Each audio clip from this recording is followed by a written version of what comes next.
అందరికీ నమస్కారం. ఇది మా హిందూ అరణ్య పల్లవి అపార్ట్మెంట్స్ ఆధ్యాత్మిక ప్రయాణం పారాయణ గ్రూప్ ద్వారా. పారాయణ గ్రూపు స్నేహ గారు 2016 ఆగస్ట్ 31 రోజు స్టార్ట్ చేశారు. అంటే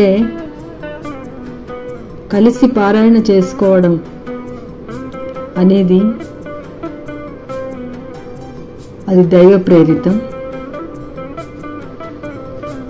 ఏదైనా భగవంతుడి స్తోత్రాలు కానీ సహస్రనామాలు కానీ అమ్మవారి సహస్రనామాలు కానీ పారాయణ చేసుకోవడం అనేది ఆ సంకల్పం చేయడం అనేది అదృష్టం.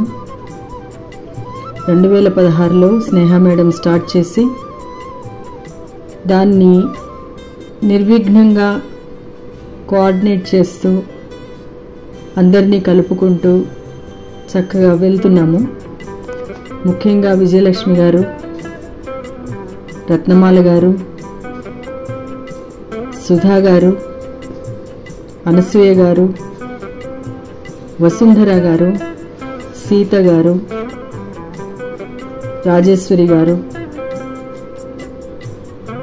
ఇంకా చెప్పాలంటే ఈ పారాయణ గ్రూప్ మాధవి గారు, వసంత గారు, హేమలత గారు, అన్నపూర్ణ గారు, పద్మ గారు, ఊర్మిళ గారు, పద్మావతి గారు, మీరాబాయి గారు, శిరీష గారు, సంతోషి గారు, రేవతి గారు, రాజేశ్వరి గుప్తా గారు, సరళ గారు, కె శైలజ గారు, ప్రణవ మేడము, చెరుకు శైలజ గారు, భవానీ గారు, ద్వారకా గారు, ఆశా గారు, శాంతిశ్రీ వాసుకి గారు, ప్రసూన గారు, ఆదిలక్ష్మి గారు, భారతి గారు, గాయత్రి సిద్ధు గారు,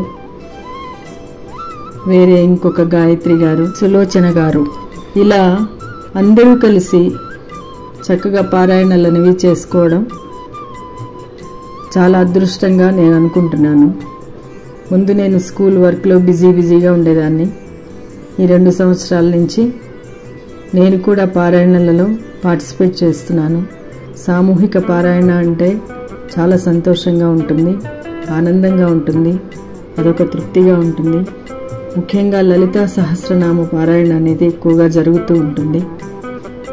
దేవీ నవరాత్రులలో తప్పకుండా లలితా సహస్రనామ పారాయణ అనేది జరుగుతుంది.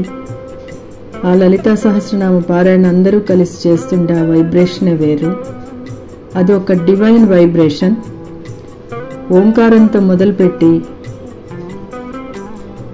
మహాలింగాష్టకంతో ముగించే ఆ పారాయణ ఇప్పటి వరకు నిర్విఘ్నంగా కొనసాగుతోంది. ఈ సంతోషానికి కారణమైన మా పారాయణ గ్రూప్ ఫ్రెండ్స్ అందరికీ కూడా ప్రత్యేక ధన్యవాదాలు. ఈ ఆల్బమ్ మీ అందరి కోసం. Thanks for watching. ఇట్లు బలభద్ర పాత్రుని శ్రీదేవి.